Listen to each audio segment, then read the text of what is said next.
It's not just about barbecue; it's about fights. Okay, all right. UFC back out in Kansas City. Yeah. Wish I was going, but Glad I'll put my life on the line and going to Columbia instead. Let's head back out to Kansas City and let's welcome to the program Bill Algeo. Bill, how are you? Good, man. Feeling great. How you guys? Not too bad. We appreciate your time. It's just the start of fight week. It's Wednesday. You're just doing the media today, and you have a couple days ahead before the fight. What's fight week like for you? It's all about that scale, man. It's all about the weight and just the hard work's already done at this point. So it's just get to that scale and be on weight and try not to feel like crap. What will you do the next 2 days? And I always ask all of you fighters this. Are you the type of fighter where you don't want to think about Friday weigh-in, Saturday fight until Saturday? Or do you want to think about it? That's your reward is Saturday night. I mean, I'm thinking about the fight. I'm thinking about after the fight. I'm thinking about each meal I get to eat after the fight. I mean, your mind starts to ramble about all the delicious food you're going to indulge in. I always wondered, because I know the scale is a big part of, fighting. We had an issue last week with somebody being a pound over, and it happens all the time.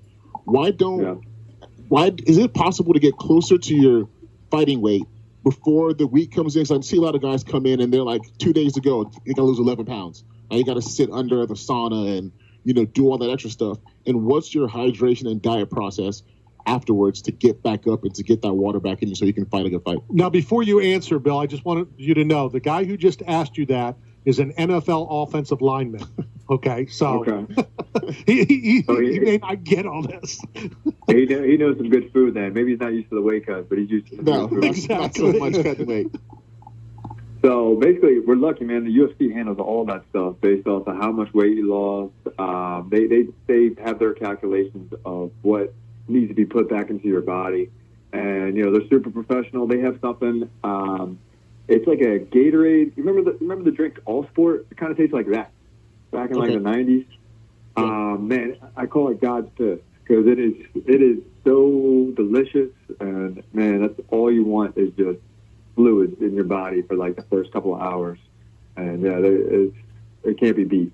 And then after 2 hours, you can start to slowly introduce food, and then you start thinking about lunch and dinner and what you're going to put back in your body. Okay. Before we talk about the fight itself, I did my research. I always do it just before, and I noticed you're from just outside of Philadelphia, correct? Yes, sir. Yeah. Any comments now, Matt? You going to rip Philadelphia now? Yeah. I mean, look, Randy says that he's from Philly because he was born there, but he never lived a day in his life there. That's not true. He claims that he's from there. And like Outcast, like they tell you, if it's not where you're from, it's where you pay rent. And Randy pays rent in Florida and always has. I was born in Philly. I lived in Philly. I was stationed in Philly. I'm a Philadelphian. Okay. I thought that's all that matters. And there's plenty of Philadelphians down in Florida, too. Exactly. Are you a fan of sports teams in Philadelphia, or what sports teams and sports do you enjoy? Yeah, of course. I love the Eagles. I plan on maybe talking some smack to these KC people while I'm here. Already have a little bit. And then I'll occasionally, I don't really watch the Phillies, but I like going to the games. It's, beautiful weather. It's a nice experience. Flyer, I mean, everything. So I rarely watch them on TV because when they're playing, I'm working. I'm training. I'm teaching. I'm doing my thing. So I'm more concerned about my sport. Sure.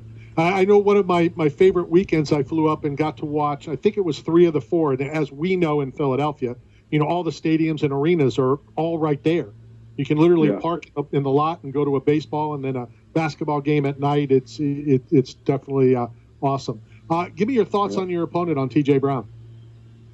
He's a tough guy, but, I'm used to beating up tough guys. I like that. He doesn't present anything, out of the ordinary. It's very common, his skill set. So I'm looking to just show out what I can do, and I'm hoping he brings the fight so it's not going to be boring. So Bill, this question going back to Pennsylvania, I know you went to Penn State. You ran a BJJ program there. Bo Nichols is a young star coming out of the wrestling program. How do you feel about wrestlers transitioning into MMA? Like, do you think that because I know there's a lot of controversy. Like, it's a base, but is Bo as good as everybody says he is? Do you like the hype that the UFC's put behind these young guys so early in their career? Because guys like Darren Till, some guys don't live up to all the hype that they get coming out so young. Yeah, I mean, but wrestling is just different, man. Like they're used to the grind, they're used to making weight, they're used to competing on whatever day it is, despite how they feel. And Bo Nickel, obviously a fantastic wrestler, but I think his style itself is even better for MMA just because of the way he likes to throw up a body. He's funky, so he's already got a tremendous base. So he does deserve the hype, and they're going to slowly baby him and get him good fights and put him where he needs to be. I also saw his teammate David Taylor, who was training some MMA recently too, and he's an Olympian, Penn State guy. Like he's another one that could just go out and do things if he wanted to join the sport. Now, along with the wrestling mindset, do you like the weigh in on the day of the competition? Would you like to see changes in the UFC as far as like guys cutting weight so drastically, like for Pereira this past fight against Izzy? Would you like to see guys fight closer to their natural weight? Yeah, I mean, the best thing they could do, but it wouldn't be good for business, which is the problem. The best thing for competition would be to literally weigh in right before you get in the cage. That would be the fairest thing. It's like guys would all go up a weight class at least and just have to compete up, and that would be fair as opposed to like a Pereira who puts on like 30 pounds of muscle, whereas Izzy put on maybe 20 pounds. So it's not exactly fair, but if they both weigh in the same thing 5 minutes before that cage, then it's fair. But the problem is if you miss weight by a lot, maybe the fight gets scratched, and then that's not good for business, having to scratch a fight literally seconds before it's supposed to happen. Yeah, I agree. I've said that for years, and I just mentioned it earlier in the first hour. We had Johnny Hendricks on a Wednesday, obviously weigh-ins on Friday. And he's like, "Yeah, I'm good. I'm 27 over. I'll be good by Friday." Yeah, that's man. Good luck. That's not going to be fun. And what I tell all of you fighters, my next weight cut will be my cremation. Yeah, you won't be weighing nothing there. Yeah, I'm waking or walking away from that. Do you collect anything, whether it's, your MMA gear, whether it's, cards, albums? If you do, what is some things that are in your collection? Rolexes. I just bought my first one. I'm looking to stack up some more. I need quite a few more bonuses, so I got to do well in this fight. I might be able to tell you how you might be able to get a free one. Ooh, that's always of interest.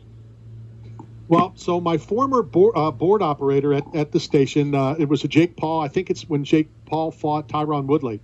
And at the press conference, the former board op asked Jake, he said, "So is your gimmick now that you're going to start giving Rolexes to your opponent?" And you know what Jake Paul said to him? What did he say? "Why, you want one?" So go fight Jake Paul. So go fight Jake Paul and get a free Rolex. Or just go to a press conference and ask him. That's all you got to do. Ask a question and they'll send you one. I got to hope Nate Diaz gets injured or something first then. Yeah, if he pulls out, you're getting a Rolex. There you go. Can you watch fights as a fan, or are you always working, or are you always looking, to improve your game while you're watching fights? Typically, the first time I watch it, it's as a fan. I have no idea what's going to happen, so I'm excited. Just like I was for the Pereira Izzy fight this weekend. I liked both those guys, and it was cool not knowing who's going to win and seeing, the outcome was crazy. Like, that was just exciting. That was entertainment. That was awesome. And now I can go back and watch it, 100 times and figure out what each guy did well, what each guy, may have screwed up on. I'm a licensed judge here in the state of Florida, so what I always tell fighters, or when I'm talking about it, is I'll purposely look away while I'm watching a fight, for 10 seconds or so, because then when I look back, I can't watch it as a judge anymore. So now I'm not, have that work mode. Now I can enjoy any fight because I can't judge it, and that's why I always make sure I do that. That's a good call. What can the fans expect on Saturday when that octagon door is locked and you guys do what you do? They can expect volume. They can expect activity. I stay busy with my strikes. I stay busy with whatever the position is. I don't like, staying on my back or being on top for too long. I don't really like the ground as much. I try to entertain the fans, and that's how I'm going to build my stock, build my bankroll, build my Rolex collection. So that's what I like to do. Well, normally I'm like, I can always help you with. I'm not sure I can help you with Rolexes, but we'll see where that goes.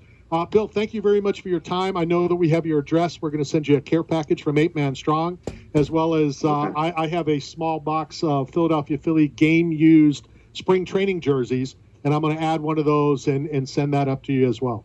Oh, thank you, man. That's awesome. Appreciate it. I appreciate your time. Have fun on Saturday. Will do. Thanks, guys. All right, take care. Let's go hit a quick break, and we will continue coming to you live from Tournament de Pizza.